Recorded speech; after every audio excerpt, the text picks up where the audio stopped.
Hello views, welcome to DJMS Tamil channel. Mahanadi சீரியலோட upcoming எபிசோடில் எந்த மாதிரியான சுவாரஸ்யமான விஷயங்கள் வரப்போகுது அப்படின்றத பார்க்கலாம் வாங்க. ராகினி வெண்ணிலா கிட்ட சொல்கிறதன் பேரில் வெளியில் போயிட்டு இருக்க காவேரியை பார்த்து வழிமறைச்சு பேச ஆரம்பிக்கிறாங்க வெண்ணிலா.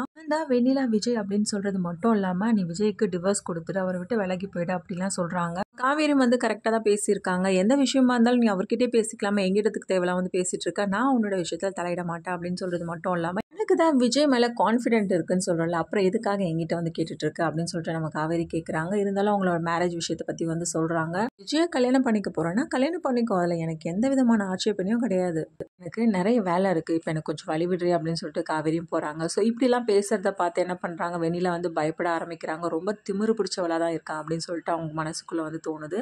இதை போய் ராகினி கிட்ட ஷேர் பண்ணுறாங்க. காவேரி கிட்ட இப்படிலாம் வெண்ணிலா பேசிட்டு போயிருக்காங்க அப்படின்ற விஷயம் விஜய்க்கு தெரிய வருது. விஜய் கேட்குறாங்க, என்ன சொல்கிற காவேரி, இது உண்மையாக தான் இது நடந்த விஷயமா, இப்படி தான் பேசியிருக்காங்களா அப்படின்னு சொல்லிட்டு கேட்குறதன் மூலியமா கோவப்படுறாங்க. பின்ன நான் எதுக்கு போய் சொல்ல போகிறேன் நான் விஜய் உங்ககிட்ட அப்படின்னு சொல்லிட்டு, ஓகே நீ டென்ஷன் ஆகாது, இந்த டைமில் கூலாக இருக்கணும், டென்ஷன் ஆகாது காவேரி அப்படின்னு சொல்லிட்டு என்ன பண்ணுறாங்க, அமைதியாக ஃபோனை வைக்கிறாங்க. ஸோ இதனால் வெண்ணிலா மேலே ரொம்பவே கோவப்பட்டு பேசுகிறாங்க. உடனே வெண்ணிலா கேட்குறாங்க, அதுக்குள்ளே உங்ககிட்ட எல்லாத்தையும் போட்டு கொடுத்துட்டாளா அப்படின்ற மாதிரி கேட்குறாங்க. தாத்தாவும் கோவப்படுறாங்க, என்னம்மா நீ இப்படிலாம் பேசியிருக்கா காவேரி கிட்ட அப்படின்னு சொல்லிட்டு. இன்னொரு விஷயம் கேட்கணும்னு நினச்சிட்டு இருந்தேன், நீ என்ன சொல்லியிருக்க, எனக்கும் உனக்கும் கல்யாணம் சொல்லி வச்சிருக்க, என்ன நினச்சிட்டு இருக்கோம் மனசில் அப்படின்னு சொல்லிட்டு அதை பற்றியும் கேட்டு ரொம்பவே கோவப்படுறாரு விஜய்.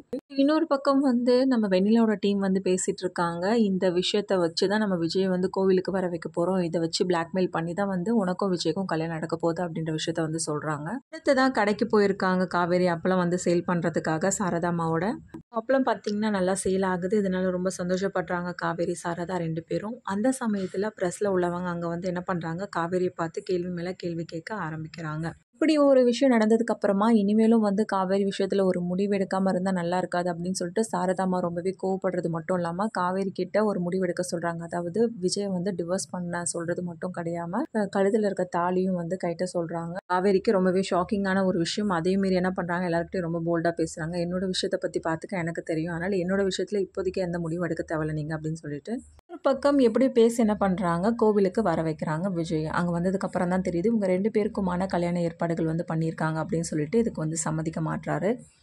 ஸோ விஜயை சம்மதிக்க வைக்கணும் அப்படின்றதுக்காக உன்னால தான் வெண்ணிலா இந்த நிலமையில் இருக்கா போல், ஸோ சொன்ன மாதிரி தானே வெண்ணிலாவோட அப்பா அம்மாவை அன்னைக்கு நான் முடிச்சு விட்டேன் அப்படின்ற மாதிரி பேசுகிறாங்க. இதை கேட்டு பயங்கரமாக டென்ஷன் ஆகிறது மட்டும் இல்லாமல் போய் அன்பரசு சட்டம் பிடிக்க ஆரம்பிக்கிறாரு. ஸோ ப்ரெஸ்லேருந்தும் வந்துடுறாங்க. விஜய் கேள்வி மேலே கேள்வி கேட்குறாங்க. வெண்ணிலா இப்போ இந்த நிலமையில் இருக்கிறதுக்கு காரணம் நீங்களும் ஒரு காரணம் தான், ஸோ அதனால் அவங்களுக்கான வாழ்க்கையை நீங்கள் கொடுக்க வேண்டியது தானே அப்படின்னு சொல்லிட்டு வெண்ணிலாவுக்கு சப்போர்ட் பண்ணி பேசுகிறாங்க. ஸோ இந்த தருணத்தில் நம்ம காவேரி விஜய்க்கு சப்போர்ட்டிவாக பேசி விஜயை காப்பாத்துறாங்களா இல்லையா, சமயத்தில் காவேரியோட கர்ப்பத்தை பற்றி எல்லார்கிட்டையும் சொல்கிறாங்களா இல்லையா, அது எல்லாமே தெரிஞ்சுக்கலாம். அதுக்கு மறக்காம நம்ம சேனலை சப்ஸ்கிரைப் பண்ணிக்கோங்க. கூடவே இருக்க அந்த பெல் ஐக்கனும் கிளிக் பண்ணிவிடுங்க. அப்போ தான் நான் போட்ட அடுத்தடுத்த வீடியோஸ் உங்களுக்கு நோட்டிஃபிகேஷனில் வரும். ஓகே வியூவர்ஸ், தேங்க்ஸ் ஃபார் வாட்சிங் திஸ் வீடியோ.